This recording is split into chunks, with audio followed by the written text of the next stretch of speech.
All right, we're going to go over how to do a right side view now.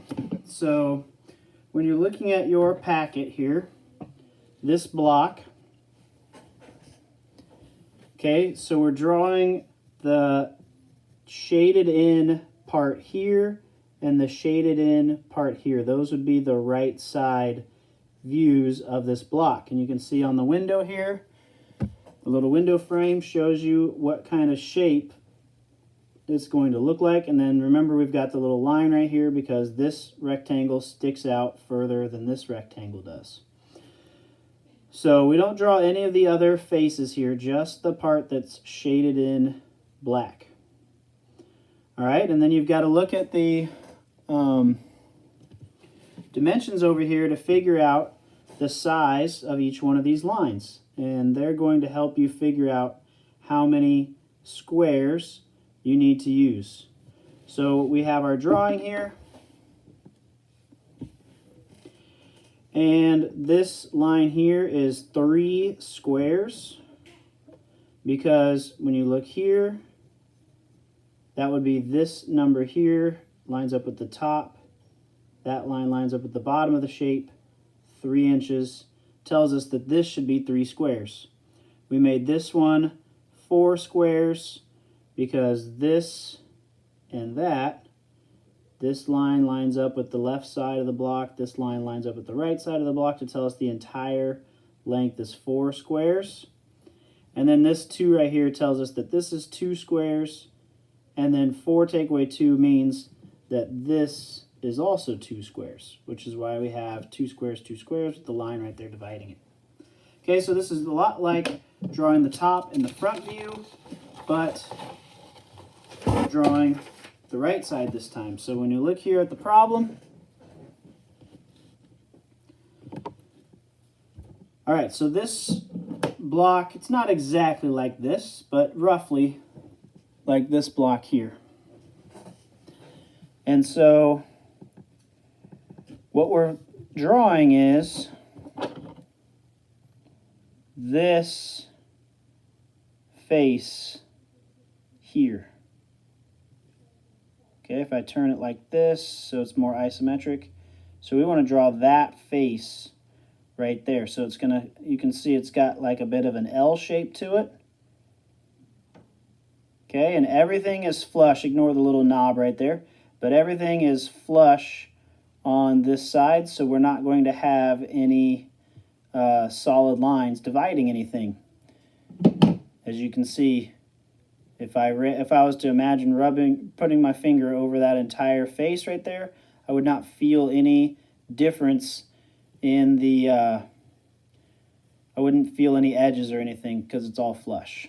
All right, so we just got to figure out which dimensions we need for this shape. So from here to here, we're going to use this number right here, 4 inches from the left to the right. So we know that that is 4. Actually, I'm going to label it on the little window right here. So that's 4 right there. Okay, this line over here would be this line. And we can see that the 3 lines up with the top of the shape and the bottom of the shape, telling us that that's 3. This edge here, I have to do a little bit of subtraction. The entire thing is 4. Take away 2 for that line, leaves 2 for this line. So that's going to be 2, that's going to be 2. This line right here, we can see that the top and the bottom is 3. And then it tells us that this little step is 1. 3 take away 1 means that that's 2. So that's going to be a 2 there and a 1. It's pretty small, so I'm just going to put it over here to the edge. 1 right there.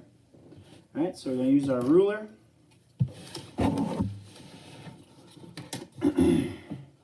Again, I want to draw just inside of a line.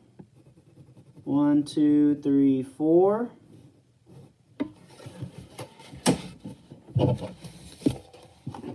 So that was that line right there. Okay, so now I'm going to make this vertical line right here, 3.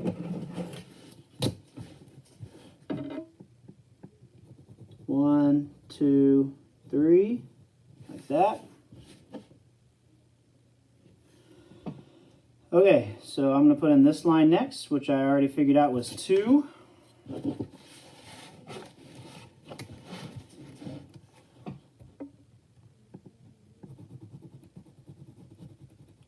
So 2 squares.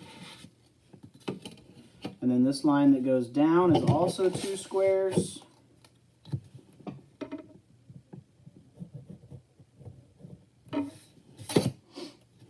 And then we figured out that that line is 2 squares.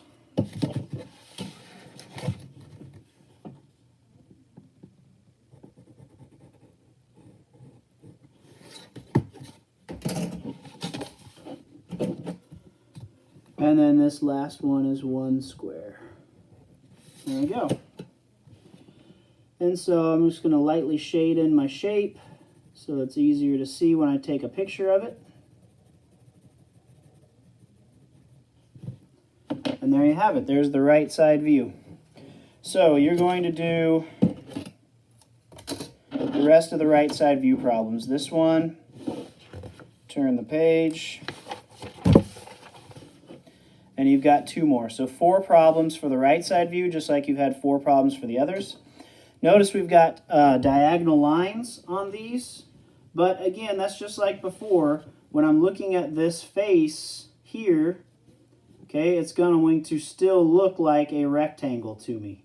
I'm not going to see that that's diagonal right there. I'm not going to see that those lines are diagonal either. It's going to look like a rectangle to me. So just like if my ruler was slanted like this, okay, but when I turn it to the right side, it looks like a rectangle still. All right? Remember when we did this on the last video? When it's at an angle like that, it still looks like a rectangle. So if I go like this, still looks like a rectangle, no matter how I slant it. Okay? So there won't be any diagonal lines on here. Don't let those diagonal lines fool you. They're still going to be horizontal and vertical lines only.